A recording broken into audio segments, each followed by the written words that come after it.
नमस्कार, मैं हूं जसवंत कंडेला और आप देख रहे हैं न्यूज़ रूट इंडिया। जैसे कि आज हम ऐसे समाज सेवी के पास आए हैं।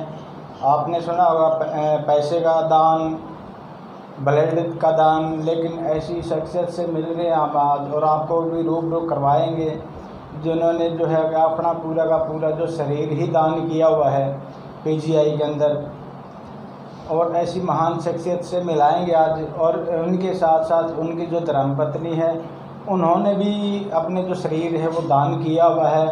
और ऐसे जो लोग हैं एक मैसेज देते हैं देश के अंदर, और इनको पता है कि जब तक हमारी जो लाइफ है वो चलती रहेगी, लेकिन उसके बाद भी हमारी एक जो लाइफ है, जो यादगार है, वो चलती रहे। तो उनका नाम है सुरेंद्र खोखरी जी, और एक अच्छे समाज सेवी हैं जींद हल्के के अंदर। तो बहुत से जो उनकी एक पहचान है, और हर जो सोशल वर्किंग में उनका एक जो योगदान होता है, चाहे वो एजुकेशन पे, सिलाई सेंटरों में, बड़े बड़े और भी जो एजुकेशन सेंटर है उनके अंदर, गरीब परिवारों से जुड़ाव, तो हर जो लोग हैं इनको चाहते हैं, इनका भी बहुत ही अच्छा सम्मान करते हैं। तो अभी उनसे बात करवाते हैं और मिलवाएंगे आपको भी। तो सुरेंद्र जी नमस्कार। नमस्कार जी, नमस्कार। तो स्वागत है सर सबसे पहले तो चैनल में आपका। बहुत बहुत धन्यवाद। हमारा जो सौभाग्य है आपसे रूबरू होने का, और हमारे जितने भी देखने वाले दर्शक हैं उनसे भी। तो सर कितने दिन पहले आपने डोनेट की थी बॉडी? हमने 28 दिसंबर 2016 को हमने पति पत्नी ने दोनों ने ही बॉडी डोनेट किया था। अच्छा जी, मतलब ये सोच कहाँ से और कैसे दिल और दिमाग में आए कि हमने जो है अपना जो शरीर है वो दान कर देना चाहिए ताकि दूसरे किसी और इंसान को उसका फ़ायदा मिल सके? ऐसा है, हम इंसान हैं और इंसान ने अपने जीवन में कोई न कोई एक ऐसा काम कोई करना चाहिए जिसका कोई विकल्प ना हो। तो हमने समाज में घूमते घूमते सोचा भी और समाज में समझा भी कि दान से बड़ा कोई विकल्प नहीं हो सकता। तो इसलिए हमारे पास दान करने के लिए ना तो धन था, ये तन और मन था। तो इस तन मन को हमने सोचा कि क्यों ना इसको ही हम पूरे शरीर को ही हम समाज को समर्पित कर दें। इसलिए हमने पति पत्नी दोनों ने अपना देह दान का संकल्प लिया और पीजीआई रोहतक की टीम के साथ हमने अपने पूरे शरीर को जीते जी अंगदान और मरणोपरांत हमने देह दान का संकल्प लिया। तो इस जो समाज सेवा वाली जो लाइन है, इसके अंदर कितने दिन पहले आप इसके अंदर आए और कब से समाज सेवा कर रहे हो? और जैसे कि काफ़ी चर्चा में रहते हो आप मीडिया, सोशल मीडिया पे, तो कब शुरुआत की? राम राम। ऐसा है, मेरी ये शुरुआत 2009 से शुरुआत है हमारी समाज सेवा के विषय पे। तो जैसे जैसे हम लोगों में जाते रहे, लोगों से मिलते रहे, तो लोगों की जो समस्याएं थी वो भी सामने आती रही। चाहे वो बेटी की समस्या है, चाहे वो बच्चों की शिक्षा की समस्या है, चाहे गरीब परिवारों की माले शोषण की समस्या है। तो इस प्रकार की जो समस्याएं लोगों से अवगत होने के बाद हमें हमारे सामने आई, तो हमने इन समस्याओं का बीड़ा उठाया और प्रयास किया कि लोगों के बीच में रहकर ही इन समस्याओं का हम समाधान कर सकते हैं। और हमने समाधान करके भी दिखाया लोगों के सामने।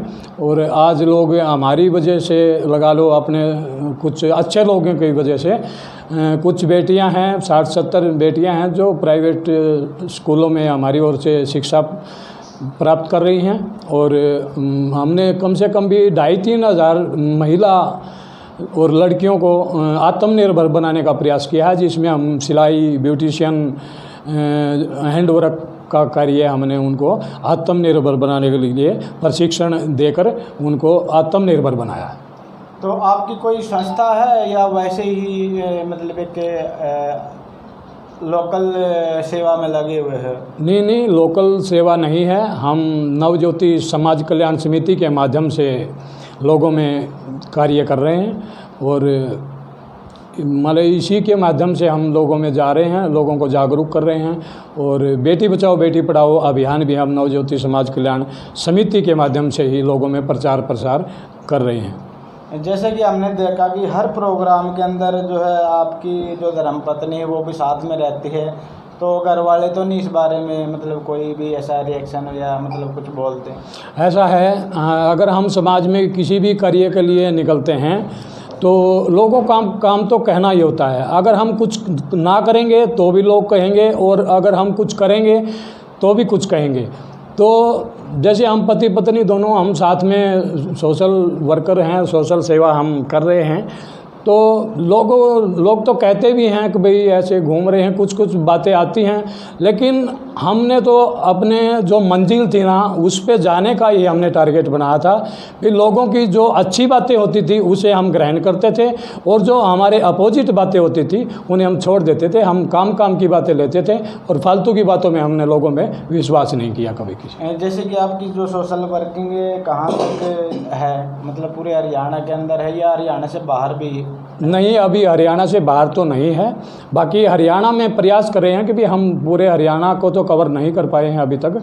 बाकी प्रयास रहेगा कि आगे भी हम पूरे हरियाणा को कवर करें, और हमारी जो सोशल एक्टिविटी है समाज के कोने कोने तक, हर समाज के कोने कोने तक पहुँचे। तो जैसे कि सोशल वर्कर का काम होता है पूरे अपने एरिए को में जाना और लोगों की हेल्प करना, तो मतलब इस प्रकार जो है एक फाइनेंशियली दिक्कत होती है तो उसका कैसे इंतज़ाम होता है? फाइनेंशियली दिक्कत ऐसा है जी, इस समाज में अच्छे लोगों की कमी नहीं है। अगर अच्छा कार्य हम कोई ग्राउंड फ्लोर पे अच्छा कार्य करते हैं तो इसमें माले दानी सज्जन लोग हैं जो हेल्प के लिए हमेशा तैयार रहते हैं, और उनसे हमारे पास चाहे कुछ भी नहीं था, लेकिन हमारे पास समाज से भी अच्छे दानी लोग थे, और उनके माध्यम से ही हमने लोगों का, लड़कियों का, लड़कों का और महिलाओं का, जैसे विधवा महिलाएं हैं, उनका हमने सहयोग लेकर उनकी मदद करने का प्रयास किया। तो जैसे कि एक अच्छे इंसान को जैसे राजनीति में भी होना चाहिए, तो उस प्रकार की सोच है या नहीं अभी तक? ऐसा है, विचार चल रहा है। राजनीति में भी अच्छे लोगों की ज़रूरत है, और समाज सेवा में भी अच्छे विचार के लोगों की ज़रूरत है। तो हम प्रयास कर रहे हैं कि आने वाले समय में अगर कोई किसी पार्टी से हमें ऑफ़र मिलता है तो हम समाज सेवा के साथ साथ में राजनीतिक पार्टियों में भी विशेष सहयोग करेंगे, ताकि हम इस समाज सेवा को माने किसी का सहारा मिलने के बाद इसको हम आज 1 गुना कर रहे हैं तो उसको हम 4 गुना करने का प्रयास करें, अगर राजनीतिक सपोर्ट हमें कुछ मिलती है तो। जी बिल्कुल, जैसे राजनीतिक सपोर्ट मिलने से एक और भी मजबूती आ जाती है, तो बहुत ज़रूरी है आप जैसे अच्छे लोगों का राजनीति के अंदर जाना, क्योंकि वहाँ पर आपको मैन पावर भी मिलेगी, और जो आपकी सोच एक सोशल वर्किंग की, लोगों की हेल्प की, एजुकेशन में बच्चों की, सिलाई सेंटरों में और भी ऐसे सेंटर है, और उसके अंदर मतलब एक जैसी फाइनेंशियली मजबूती हो जाएगी अगर आपके पास मैन पावर होगी। बिल्कुल बिल्कुल, तो आप बहुत अच्छे से कर सकते हैं। तो मतलब इस प्रकार के प्रयास कब होंगे, अभी या मतलब कुछ टाइम लगेगा? बस जल्द ही कोई डिसीजन होने वाला है। हम इसके बारे में राजनीति पार्टियों से विशेष चर्चा हमारी चली हुई है, तो जल्द ही हम ये भी फैसला लेने वाले हैं कि किसी राजनीतिक संगठन के साथ मिलजुल के काम किया जाए। तो जैसे कि देह दान वाला एक जो आपका निर्णय था वो कहीं ना कहीं एक मैसेज देता है लोगों को, तो इसके अलावा भी आपकी टीम के अंदर कोई ऐसा व्यक्ति है जिन्होंने मतलब देह दान किया है? हाँ, जब से मैं 28 दिसंबर 2016 से जब हमने बॉडी डोनेट किया, तो इस प्रसार को भी हम लोगों के सामने लेके जा रहे हैं, और हमारे से प्रभावित होकर अभी हम कम से कम भी हम 20-21 लोगों का, दंपतियों का बॉडी डोनेट करवा चुके हैं। तो आगे का जो टारगेट है वो आपने जाहिर कर दिया है, अभी किसी न किसी पार्टी के अंदर जाना भी ज़रूरी है, जब तक मैन पावर नहीं होगी। तो जो देह दान वाला है उस पर आप क्या मैसेज छोड़ना चाहोगे? भाई हमारा तो समाज को यही मैसेज है कि भी इंसान का अभी तक जो है लोग रूबरू नहीं है इससे, डरते हैं। आपको पता है कि बहुत से लोग हैं जो ब्लड डोनेट से भी डरते हैं।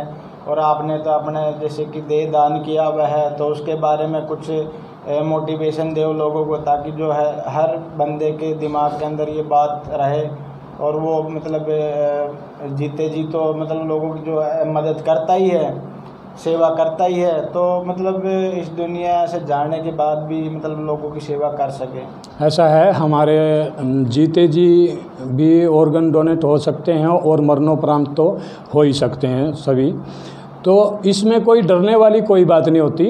जीते जी भी हम हेल्प कर सकते हैं किसी को, जैसे हम आई डोनेट कर सकते हैं, हम ब्लड डोनेट कर सकते हैं, एक लीवर का 50% पार्ट्स भी हम डोनेट कर सकते हैं, किडनी भी हम डोनेट कर सकते हैं।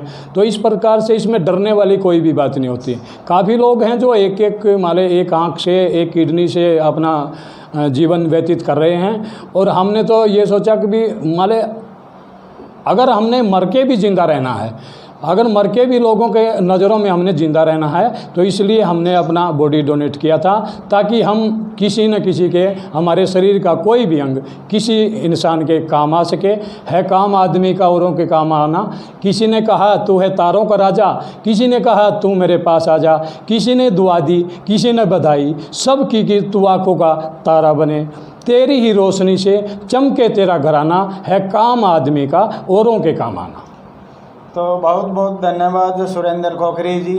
तो जैसा कि अभी हमने सुरेंद्र खोखरी जी से बात की, उन्होंने बताया कि जो देह दान है वो हम जीते जी भी कर सकते हैं, मरणोपरांत भी कर सकते हैं, और उसके फ़ायदे भी बताए हैं, लोगों को कितना बेनिफिट हो सकता है, पहचान भी बनती है और लोग रिस्पेक्ट भी करते हैं, ये तो सबको पता है। तो और भी बहुत सी ऐसी जो बातें हम आपको दिखाते रहेंगे। देखते रहिए जसवंत कंडेला के साथ न्यूज़ टुडे इंडिया। जय हिंद। जय हिंद।